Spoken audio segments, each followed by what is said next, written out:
Thanks for joining us today. I'm Rachel Kerr, Associate Ecologist. I'll be talking you through the ecological aspects of de-risking projects and avoiding delays, and I'll be joined later in the presentation by my colleagues Nigel Mann and Martin Brown.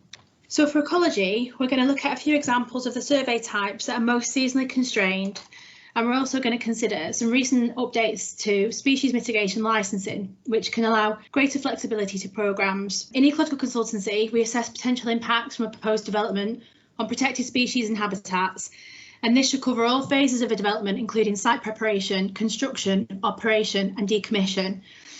Our role as ecological consultants is to investigate a site to determine the ecological value, be that through the presence of a protected or notable species or habitat, the proximity of a site to a designated feature, or the presence of green infrastructure and other ecological features.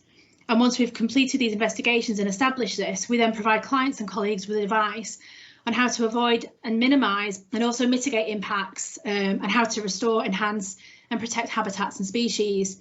But we're not able to provide this advice without first establishing a baseline, and that's why it's so important to make sure that we're engaged as early as possible to survey at the appropriate time of year.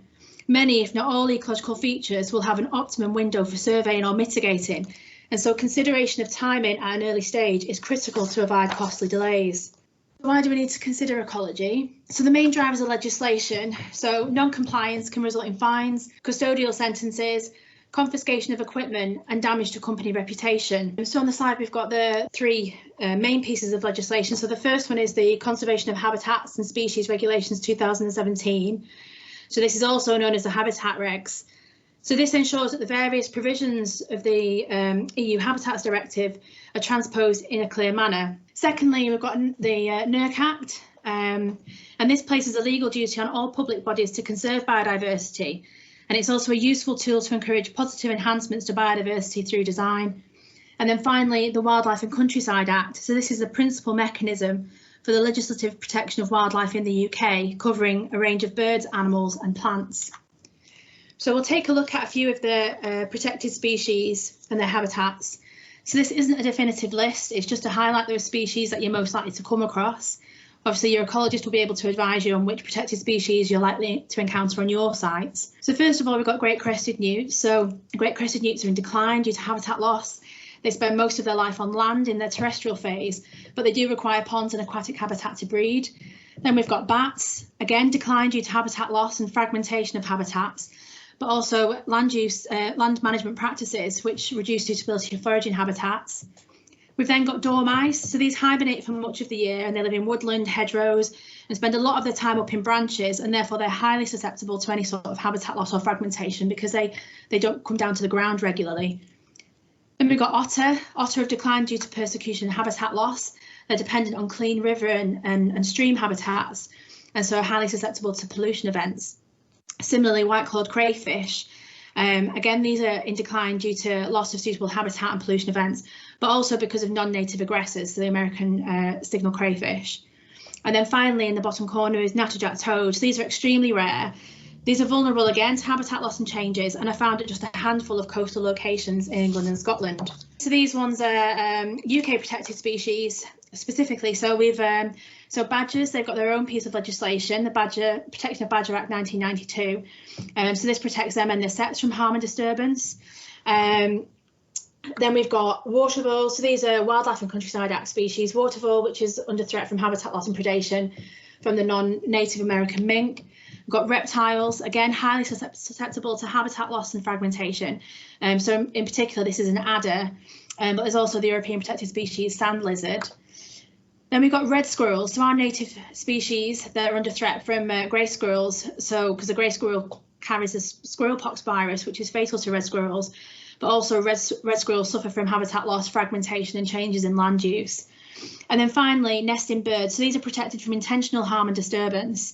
But some birds are actually listed on Schedule 1, which have an additional layer of protection which protects them from reckless acts. So an example of one of those would be the barn owl. But as well as species protected by law, there are also notable species which are material planning considerations.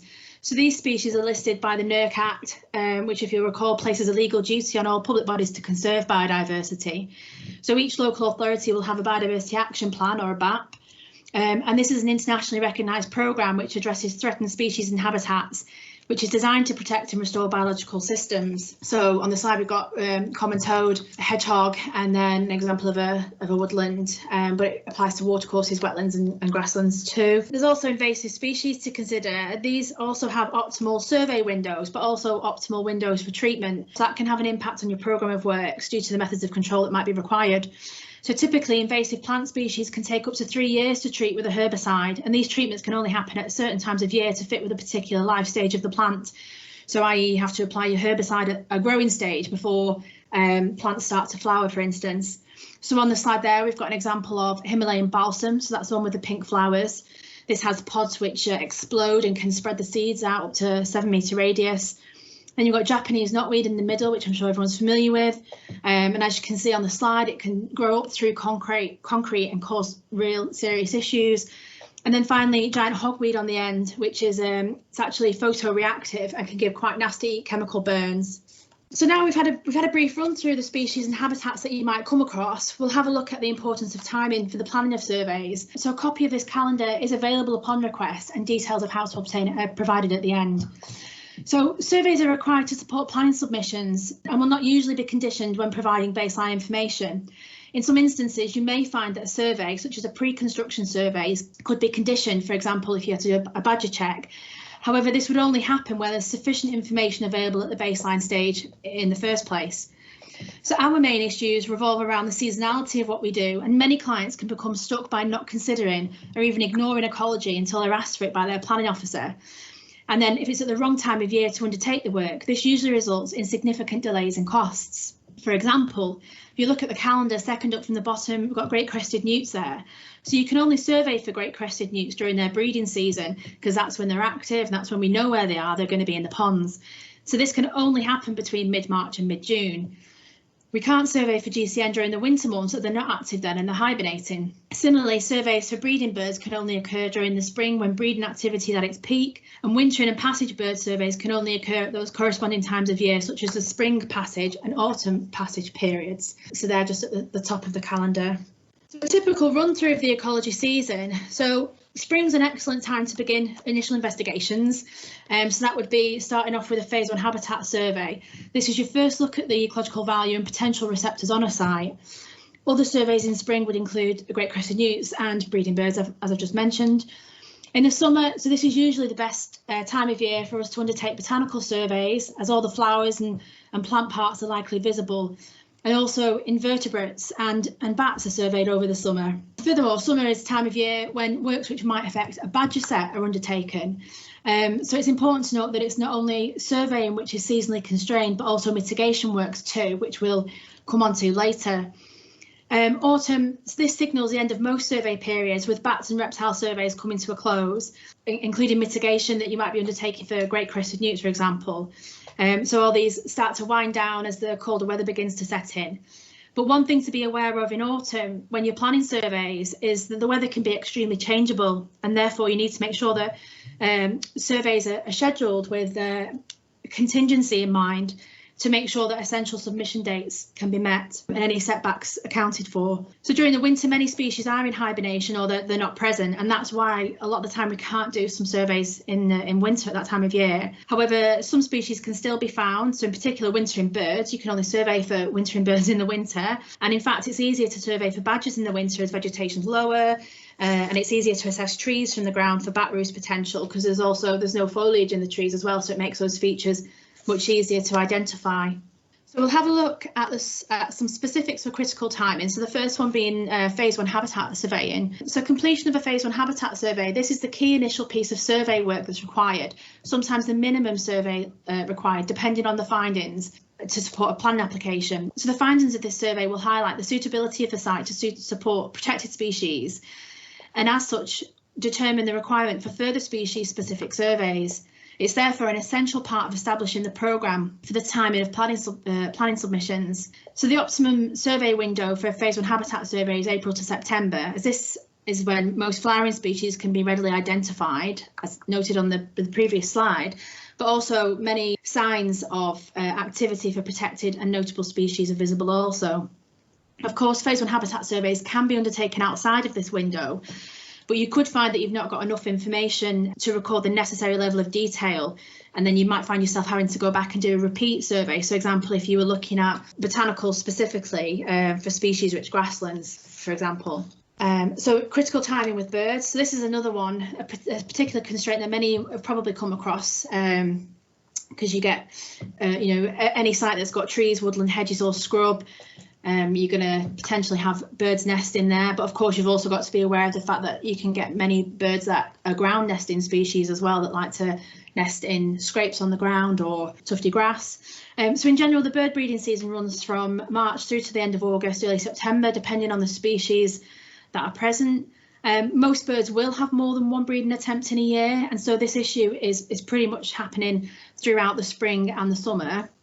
Most planning applications will have a condition which relates to the seasonal clearance of vegetation to make sure that it avoids the bird breeding season. But where this doesn't fit in with the programme of works, then usually you're permitted to have an ecological clerk of works undertake a nesting bird check to survey the vegetation to make sure there are no nesting birds present before vegetation is removed. In an ideal world, the ideal period to clear vegetation is in fact over the winter, as the slide shows. So that's provided that there are no other considerations that you need to bear in mind. So for instance, great crested newts, so it might be the best time to go and clear vegetation for birds. But if you've got newts that are hibernating on your site potentially, or any other species which might be ground hibernators, you might not want to be lifting up trees and pulling out roots at that time of year. So you need to consider all things. In terms of survey effort for breeding birds then, so you require 4 surveys spread out between March and June, so that's 1 per month. For winter and bird surveys, again, it's 4 surveys, and these are spread out between November to February. Again, once per month. And then you've got your migratory bird surveys, which are undertaken in spring and autumn. So you have a survey in March and April, and then a survey in September and October. And again, as highlighted previous, these surveys need to take place at these specific times of year because you're observing particular types of behaviour or use of a site. Another example of critical timing, so you've got great crested newts. If you've got great crested newts on your site, then it's essential that you have good planning in place because there are so many things to consider. So this slide highlights the seasonal constraints around surveying and mitigation. So as noted earlier, surveys to establish great crested newt presence or absence on a site can only occur when newts are at the ponds to breed.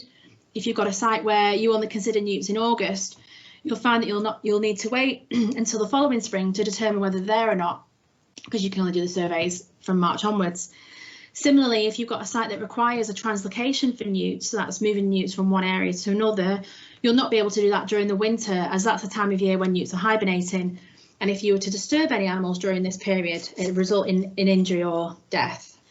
And then critical timing for bats. So as with newts, again, this is seasonal and there are optimal times to undertake surveys and mitigation. So this slide shows the most sensitive times for bats.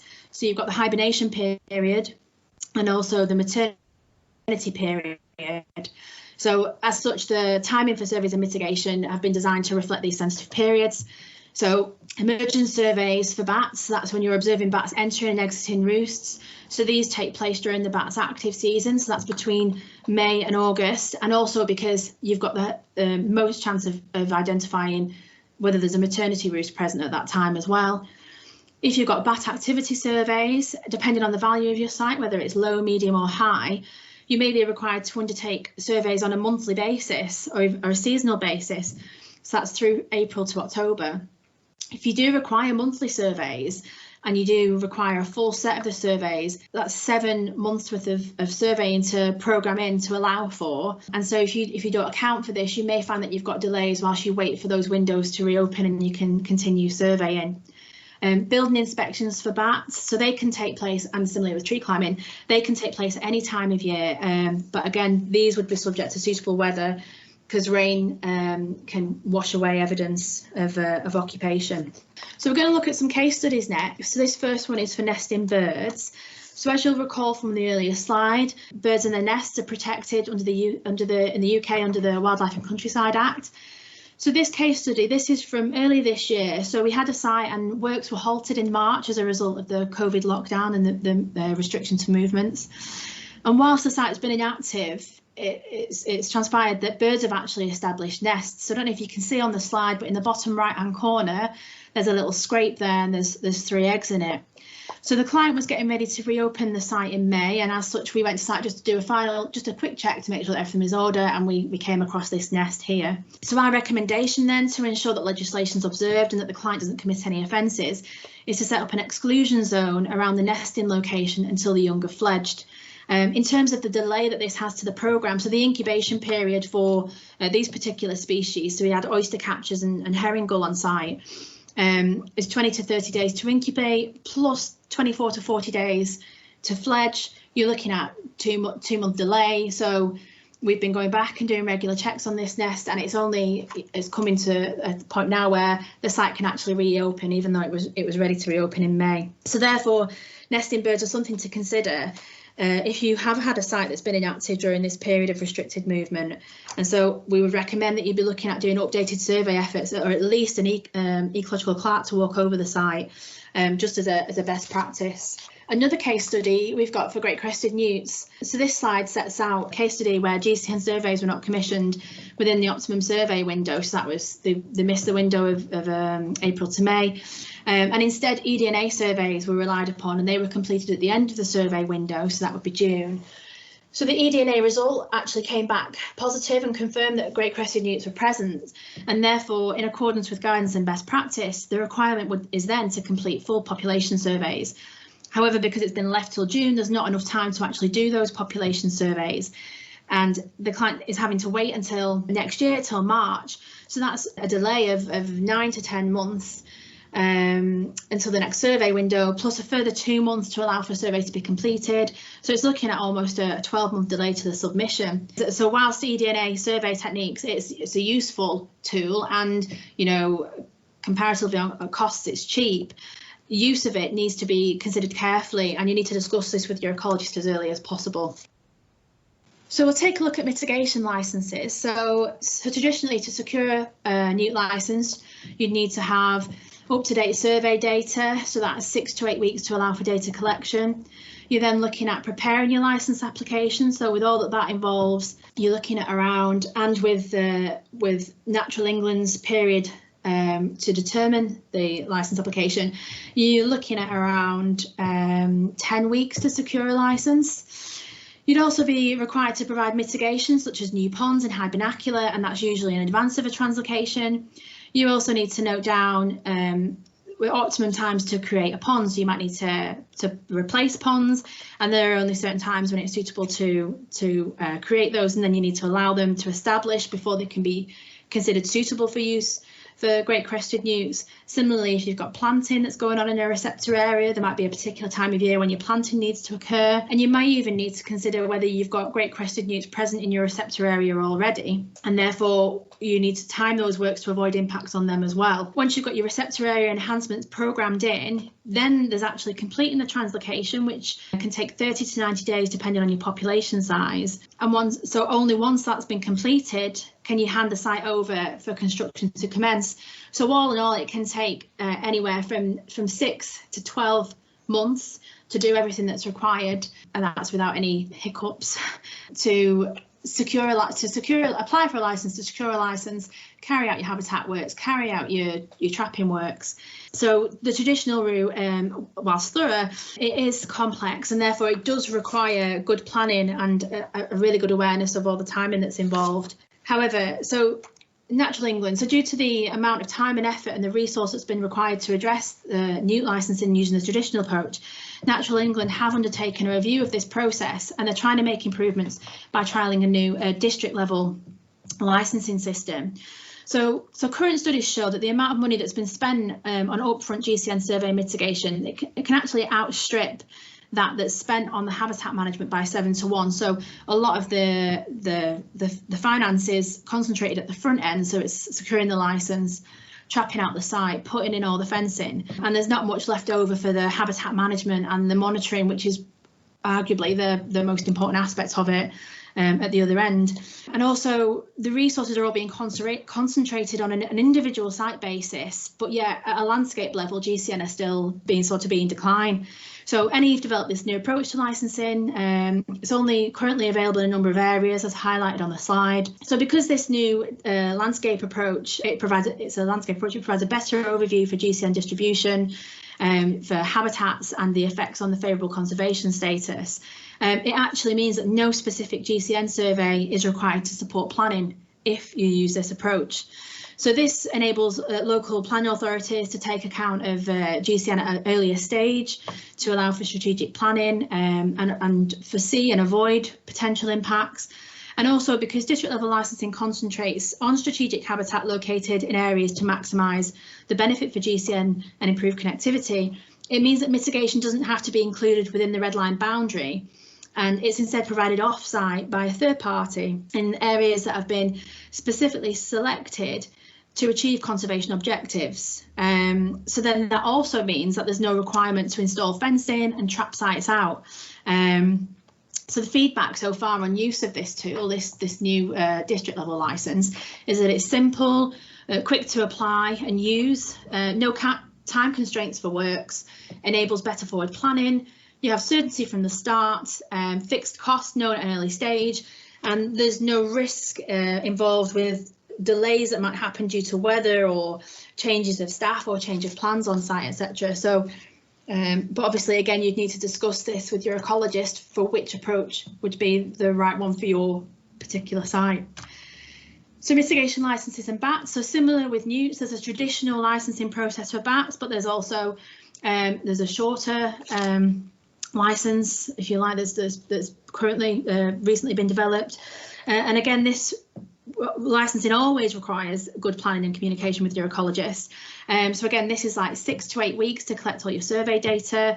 Then you've got your pulling the license application together. So that's sharing information between the architect and the landscape and the developer, sending it off to Natural England so they can take up to 30 working days, usually more to process it. So all in all, you're looking around another 10-week window there required for prep and determination of a license application. You then need to factor in your seasonal restrictions, so avoiding maternity periods, avoiding hibernation periods. There's provision of alternative roosting sites, that could be bat boxes on trees or buildings, or installation of bat bricks in houses and bat barns. And again, in some instances, those need to be in place before you can get rid of a roost to allow them to settle and establish. As with Newts, as we just discussed, this can be quite lengthy and involved. Again, so NE have reviewed the process and have developed the low impact license for bats. So the low impact license, again, it's quicker and it's easy to secure. There's an application form which a registered bat consultant will complete on the client's behalf, and basically that's that.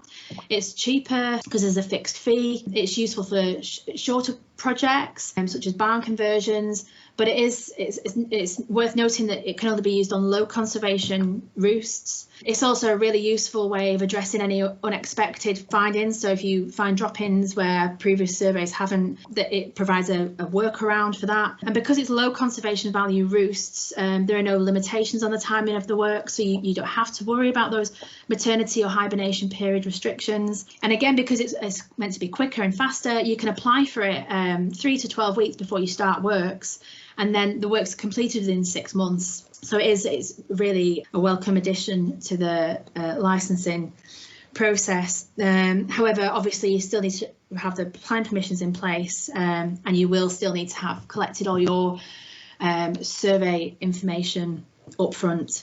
So that's it from ecology and critical timing. Thanks for your time, and I hope that you found this useful. If anyone wishes to know more about survey timing and or any of the licensing updates, my contact details are provided at the end. I'll hand you over now to my colleague Nigel from the Noise, Air, Light and Odour team, and he's going to discuss surveys and timing.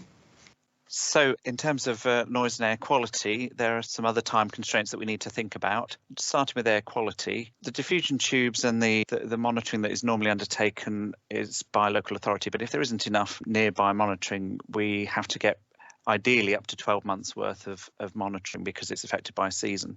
So early on, looking to see whether or not there's enough monitoring nearby is really important to fit that into the timescale.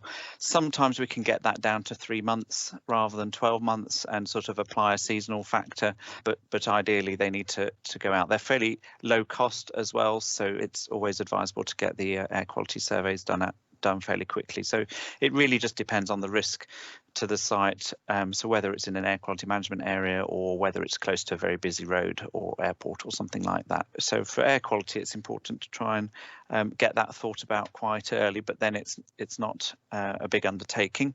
In terms of noise, generally noise surveys can be taken any time of the year, so that's quite good. The only things to avoid are things like bonfire night or when the weather's quite severe, if there's snow or fog or wind, anything like that, then we can avoid those. We usually have to include a weekend element, but apart from that, as long as everything is fairly representative, so perhaps holiday times are not so representative, but as long as everything else is representative, they can be pretty much done any time. So in terms of constraints, they can usually be pushed back a lot closer to the end of the project. Hopefully that gives you a bit of a steer on air quality and noise surveys. So with that, I'll hand over to my colleague Martin, who's going to talk a bit about archaeology. Archaeology, heritage, what we sometimes call the historic environment, shapes the world we inhabit. The activities of past peoples have given us the place we live now. People are really interested in that. But unfortunately, unexpected archaeological discoveries can be costly, they can pose real project risk, they can disrupt programs, and they can even cause controversy. I'm sitting not very far from Stonehenge doing this, and the debate over the A303 really throws into stark relief how sometimes people can get very passionate about the physical remains of our past. Nevertheless, there is a way through what can sometimes seem like an arcane process of dealing with those remains. Timely pre-submission research, desk-based assessment can help you identify project risk early in the process. Those documents will look at all the available evidence in terms of archaeological records and historical sources to give you an idea of what's there. Moving on from that, predetermination work to inform your planning submission, geophysical surveys to help see what's beneath the ground, trial trenching to characterise any remains that survey threw up, or to assess a field where, you know, maybe the geophysics results aren't available or it's not an appropriate technique, but there is potential known in the surrounding area. They can enhance assessments of archaeological potential and really help us get a better handle on the character of remains and the significance of anything that's there. That's the key word in NPPF. The results of those investigations really can also be used to enhance your development and inform placemaking. I worked on a site just on the edge of Salisbury Plain where we used the archaeological remains that had been found to really create a place so that the new houses are anchored in the very ancient past with all the prehistoric remains of Wiltshire, which makes a special place out of what would otherwise have been a fairly new estate. But we might also be able to scope out further works. If we prove there's nothing there, or the whole thing was quarried away by 19th century mine works or something, we'll be good to go, and we can end archaeology as an issue in your programme.